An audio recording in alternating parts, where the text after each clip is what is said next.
नमस्कार, welcome, hello. 1 नवंबर शुक्रवार को सही समय पर क्रिश 3 रिलीज हो गई। सही समय इसलिए क्योंकि इससे पहले बेशर्मो बॉस दो ऐसी फिल्में थी जो कि बुधवार को रिलीज हुई थी 5 दिन के वीकेंड का फायदा लेने के लिए। लेकिन जैसे लौट के बुद्धू घर को आते हैं वैसे एक बुद्धू की तरह ये फिल्में बॉक्स ऑफिस पर शिकस्त खाकर अपना बोरिया बिस्तरा लेकर गुल हो गई।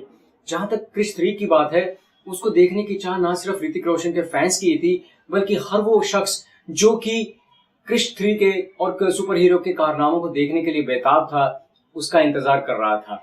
लेकिन इंतजार कुछ ऐसा साबित हुआ जैसे उमड़ उमड़ कर घटाएं आए और बिजलियां चमकें और जमकर गरजें, लेकिन बिना बरसे तरसाकर चली जाएं ये घटाएं। ऐसा ही कुछ इंतजार क्रिश 3 का रहा। सुपर हीरो और साइंस फिक्शन की ये फिल्म क्रिश 3 कोई मिल गया कि रोहित मेहरा और क्रिश पार्ट 1 के कृष्ण मेहरा की बदौलत आगे बढ़ती है। और इस कहानी का मुख्तसर सा सार सिर्फ इतना है, बुराई पर अच्छाई की जीत, जो कि बेसिकली प्लॉट स्पाइडरमैन और सुपरमैन जैसी फिल्मों से लिया गया है। अब बुराई पर अच्छाई की जीत में जो बुराई की अगुवाई इस बारी कर रहा है वो है काल यानी कि विवेक ओबरॉय, जो कि आदम जाति यानी कि ह्यूमन रेस से ही खफा है और वो उसे अधम मानता है, इंफीरियर रेस मानता है और उसका नामो निशान धरती पर से मिटा देने पर आमादा है। और उसके लिए वो एक वायरस का सहारा लेना चाहता है। वो ऐसा क्यों करना चाहता है, इसकी अपनी एक उलझी हुई बैक स्टोरी है, क्योंकि ये बैक स्टोरी काफी उलझन भरी है। इसलिए इसे दरकिनार करते हुए आगे बढ़ते हैं। और मुद्दा ये है कि इस क्राइसिस, इस आपदा से निजात पाने का तरीका क्या है। जाहिर सी बात है, सोल्यूशन है सुपर हीरो क्रिश और उसके जीनियस पिता रोहित मेहरा। जो साइंस फिक्शन और सुपर हीरो की फिल्में होती हैं, अक्सर उनमें बड़े ही हैरत अंगेज कारनामे और रोंगटे खड़े कर देने वाले एक्शन सीक्वेंसेस होने की उम्मीद होती है। ऐसा ही कुछ इस फिल्म के साथ भी है, जिसके स्पेशल इफेक्ट्स को इस बाबत प्रमोट किया गया कि ये किसी भी हॉलीवुड की सुपर हीरो के स्पेशल इफेक्ट्स वाली फिल्म से कम नहीं है।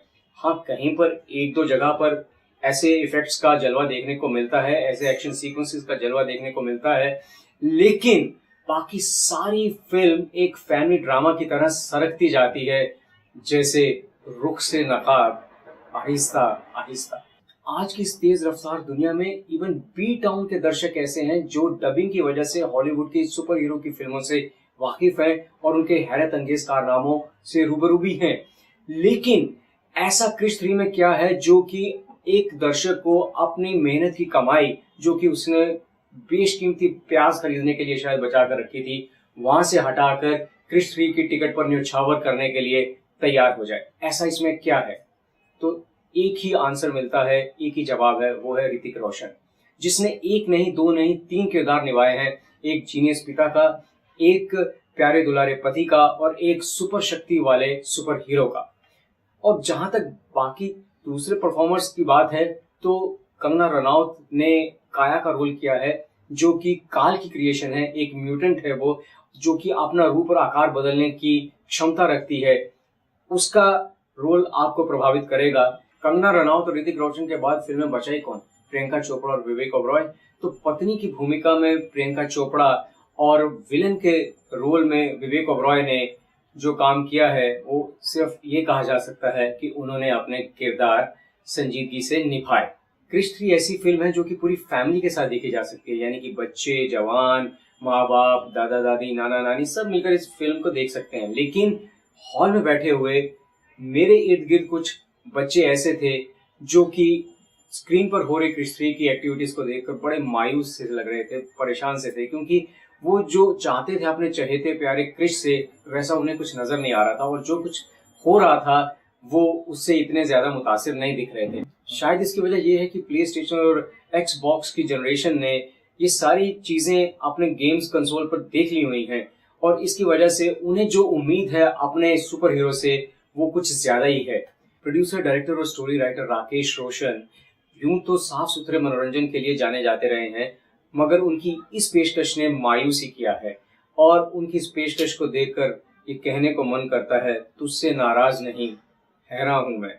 बात सिर्फ डायरेक्शन की नहीं है। इस फिल्म के 5 स्क्रीन प्ले राइटर्स हैं और ये 5 स्क्रीन प्ले राइटर्स मिलकर भी इस स्क्रिप्ट को एक नया आयाम ना दे पाए, उसमें कोई जान ना फूंक पाए। और इसकी वजह से ये कहने में कोई कोताही नहीं कि अगर ये स्क्रिप्ट बिना किसी स्टार के या बिना किसी सुपरस्टार के बनाई जाए तो 100 करोड़ का आंकड़ा कभी नहीं पार कर पाएगी। लेकिन क्योंकि इसमें ऋतिक रोशन है जो कि अपने आप में एक सुपरस्टार है, तो उनकी वजह से ये पक्का है और ये तय है कि ये फिल्म 100 करोड़ के क्लब को ज्वाइन तो जरूर कर लेगी। मगर दर्शकों के मन में एक टीस सी उभरती रहेगी, एक सवाल सा बना रहेगा, क्रिश हाय ये तूने क्या किया, क्रिश तूने हमारी उम्मीदों को क्रैश कर दिया।